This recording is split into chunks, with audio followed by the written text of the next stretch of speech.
Hey everyone, आप सभी का स्वागत हमारे यूट्यूब चैनल में। तो जैसा कि हमने लास्ट एपिसोड में देखा था कि जेन ने किस तरह से बाय फैमिली की जो बेटी होती है उसकी बीमारी को दूर कर दिया होता है। उसके लिए by family as a reward उसे वही स्पिरिट जेड लिक्विड देती है जिसे जेन ढूंढ रहा होता है इतने समय से। लेकिन उस लड़की के अंदर जो इलनेस होती है वो उसी के टीचर के कारण उसे लगी थी, जो कि एक हेवनली मैजिकल क्रिएचर है जिन्हें एल्फ्स कहा जाता है। ये काफी rare kind of magical creature थी जो कि अपनी ह्यूमन फॉर्म में होती है। इसका नाम दाशी होता है और ये अपने किंग स्पिरिट रेल्म में ब्रेक थ्रू करने के लिए इसके आसपास जो लोग होते हैं उनकी पावर्स को एब्जॉर्व कर रही थी। इसीलिए जेन उसकी मदद करने का ऑफर करता है कि अगर वो इसे दाशी को स्पिरिट किंग रेल्म में ब्रेक थ्रू करवाने में मदद करता है तो उसे एल्फ्स की खून का कुछ कतरा चाहिए, जिसपे दाशी मान जाती है। और अब जेन एक फर्नेस के अंदर दासी को जाने के लिए कहता है। जैसा कि आमतौर पे होता है, ये एल्केमी में फर्नेस के अंदर मैजिकल हर्ब्स और एलिक्सर्स को रिफाइन किया जाता है, लेकिन जेन इसके अंदर खुद दाशी को जाने के लिए कहता है। पहले तो वो घबरा जाती है ये कहते हुए कि तुम मुझे रिफाइन नहीं कर सकते, जिसपे जेन उसे बताता है कि तुम अपने किंग स्पिरिट रेल्म के एक ही लेवल पे स्टक हो चुकी हो, वो भी कई सालों से। इसीलिए तुम्हारी फिजिकल बॉडी को ही रिफाइन करना होगा ताकि तुम कंप्लीट ट्रांसफॉर्मेशन कर पाओ। जबकि तुम एक हेल्फ हो जो कि एक हेवनली क्रिएचर होते हैं जिसके अंदर एक ऑर्डिनरी पावर होती है, वो आम इंसानों से कई गुना ज्यादा दर्द बर्दाश्त कर सकते हैं। तो जिस जगह ये मैजिकल क्रिएचर्स रहते हैं वहाँ की एक्सट्रीम कंडीशन होती है, तो बहुत ही ज्यादा ठंड होती है या बहुत ही ज्यादा गर्मी होती है। और यही रीजन है कि इस सिटी में एल्फ्स की तादाद दिन ब दिन कम होती जा रही है और वो गायब होते जा रहे हैं, क्योंकि इस ड्रैगन किंग सिटी की जो कंडीशन है वो अपने आप को एक नई रेल्म में ब्रेक थ्रू नहीं कर सकते हैं, इसीलिए वो यहाँ से लुप्त होते जा रहे हैं। अब आके जेन के उस फर्नेस को छूते ही वो आग की तरह तपने लगती है और वो एल्फ यानी कि दाशी यहाँ पे जेन पे यकीन रखते हुए उस फर्नेस के अंदर चली जाती है, क्योंकि उसे जेन ने यकीन दिलाया था कि उसके नए रेल्म में ब्रेक थ्रू के चांसेस 90% से भी ज्यादा हैं। अब आगे दाशी के अंदर जाते ही बॉडी ट्रेनिंग की प्रक्रिया शुरू की जाती है। अब डॉक्टर हुआंग ये जान करके कि जेन को एल्केमी के इस फीचर के बारे में भी पता है, अमेज्ड रह जाते हैं। अब आगे जेन उस फर्नेस को अपनी फायर पावर से और भी ज्यादा तपाने लगता है, जिसके अंदर बैठी दाशी को एक्सट्रीम पेन होने लगता है। लेकिन उस दाशी के अंदर से निकलने वाली जो भाप होती है वो उस पूरी जगह को ह्यूमिड बना देती है। आसपास के वहाँ जितने भी एरिया होते हैं वो बहुत ही ज्यादा गर्म हो जाते हैं।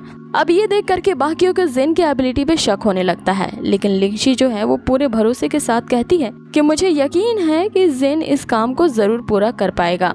अब आगे जेन उस फर्नेस को ठंडा करने लगता है, क्योंकि इस तरह के एल्फ्स को ब्रेक थ्रू करने के लिए एक्सट्रीम कंडीशंस की जरूरत होती है, या तो बहुत ही ज्यादा गर्मी देनी होती है, हद से ज्यादा ठंड देनी होती है, जिसके कारण हम देखते हैं कि दाशी अब अपनी किंग स्पिरिट रेल्म में ब्रेक थ्रू कर चुकी थी। अब इसी एहसान के लिए वो जेन को थैंक्स कहती है और आगे बताती है फ्यूचर में जेन के लिए वो एक फेवर ओन करेगी और इस फेवर को रीपे करने के लिए वो कुछ भी करेगी।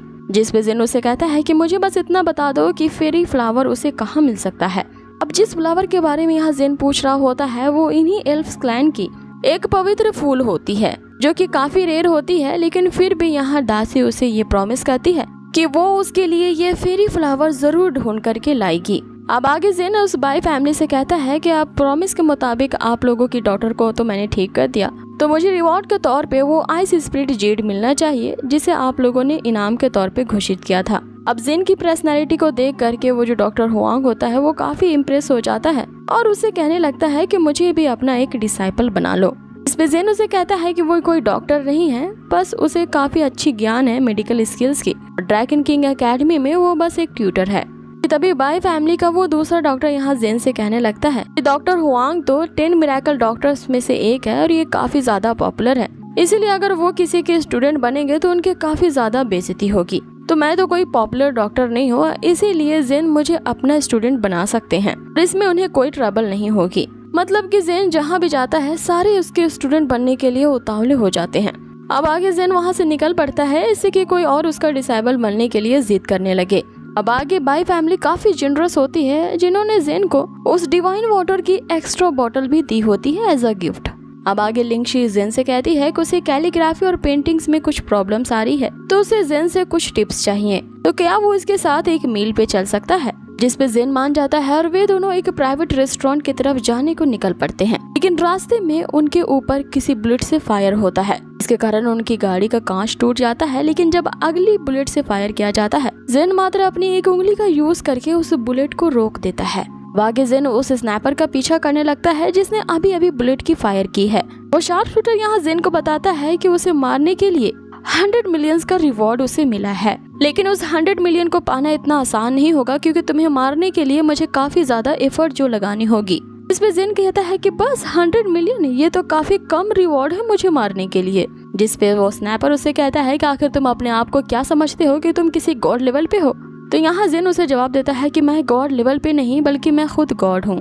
अब ये कहते हुए वो स्नैपर अपने गन से फायर कर ही देता है, लेकिन जिन की स्पीड इतनी ज्यादा फास्ट होती है कि 1 सेकंड के अंदर ही उसकी जगह शिफ्ट हो जाती है। और अब आगे यहाँ जिन अपनी थंडर पावर से उस पर लगातार अटैक्स करने लगता है और वो शार्प शूटर इस थंडर अटैक से बचते हुए भाग रहा होता है, लेकिन एक बिजली का झटका उसे लग ही जाता है और वो जमीन पे गिर जाता है।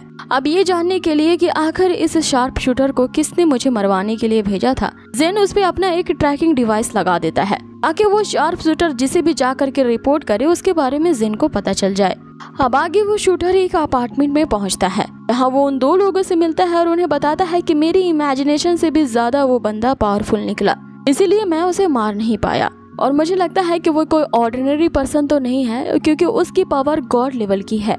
वहाँ पे 2 बंदे होते हैं जिसमें लड़के का नाम मोयान होता है और वहाँ पे एक लड़की होती है जो कि हान भी होती है। हान भी उसे कहती है कि अगर वो वाकई में किंग गॉड लेवल का था तो तुम अपनी जान कैसे बचा करके यहाँ तक आ पहुँचे हो, उसे तो तुम्हें मार देना चाहिए था। जिसमें मोयान को ये समझ में आ जाता है कि इसे जानबूझ करके सेफ रखा गया है ताकि वो इस ठिकाने पर आ पहुँचे, तो जरूर जेन इसका पीछा करते हुए यहाँ तक आता ही होगा। और वाकई में ऐसा ही होता है, जेन वहाँ उस अपार्टमेंट के पास पहुँच ही जाता है। इसलिए वे सभी यहाँ से जाने का डिसाइड करते हैं, लेकिन अब तक काफी देर हो चुकी थी क्योंकि जेन वहाँ पे आ धमकता है और उन पे अटैक भी कर देता है, जिससे उन तीनों को सोचने का भी समय नहीं मिलता कि आगे क्या किया जाए। अब आगे वे सभी जिन पे अटैक तो करते हैं, लेकिन इसका जिन पे कोई भी इफेक्ट नहीं होता। जिन की पावर्स तो वाकई में एक्सट्रीम लेवल की होती है जो उनके अटैक्स को आसानी से डॉज कर लेता है। और आगे वो उन तीनों से कहता है कि अगर तुमने मुझे उस आदमी का पता बता दिया जिसने मुझे मारने के लिए भेजा था तो मैं तुम तीनों की जान को बख्श सकता हूँ।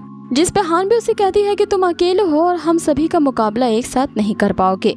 अब आगे वो तीनों 10 मिलियन का रिवॉर्ड पाने के लिए यहाँ पे साथ में मिलकर के जिन पे अटैक करते हैं, लेकिन जिन अपनी थंडर स्टॉर्म का इस्तेमाल करके इनके अटैक को डॉज कर लेता है और अब आगे एक थंडर फॉर्मेशन वो क्रिएट करता है। तो उस थंडर स्टॉर्म से एक ऐसा थंडर अटैक उन पे करता है जिसे वो एक शील्ड से तो रोक लेता है। आगे वो शार्प शूटर जो होता है यहाँ जिन पे अपने कुछ हिडन नाइफ से उस पे अटैक करता है। जिन उन तीनों से कहता है कि इतनी कम एबिलिटीज के साथ तुम मुझे मारने के लिए निकले हो, ये तो बहुत ही बड़ा मजाक हो गया तुम लोगों के साथ। अब आगे हम देखते हैं कि उन तीनों ने फिर से अपनी शक्तियों को एक्यूमुलेट कर लिया था और यहाँ पे जिन पे अटैक करने लगते हैं, लेकिन अब जिन अपनी एक्सट्रीम पावर को अवेकन करता है, एक ऐसा फॉर्मेशन वहाँ पे क्रिएट करता है जिससे बहुत ही तेजी से थंडर स्टॉर्म्स की बहुत बड़ी एनर्जी उस पे अटैक करती है। अब इस पावरफुल अटैक को वो सह नहीं पाते और यहाँ से भागने का डिसाइड करते हैं। अब वे तीनों यहाँ पे एक ब्लास्ट करते हैं और इसकी धुंध के चपेट में वहाँ से भागने की कोशिश करते हैं, जिसपे जिन उनसे कहता है कि मुझसे बचकर जाना इतना आसान नहीं है। अब आगे वो तीनों को उसे थंडर चेन में जकड़ लेता है और उनसे लास्ट बार पूछ रहा होता है कि सही सही बता दो मुझे मारने के लिए तुम्हें किसने हायर किया था।